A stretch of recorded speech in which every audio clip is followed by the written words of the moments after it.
How to use credit balance in Temu. Hey guys, and welcome back to our channel. So let's get started.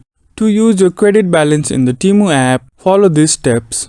First, open the Temu app on your device and you will arrive at the home page. Browse for the items you wish to purchase and add them to your cart. Once you have selected all your items, click on the cart icon to view your selections.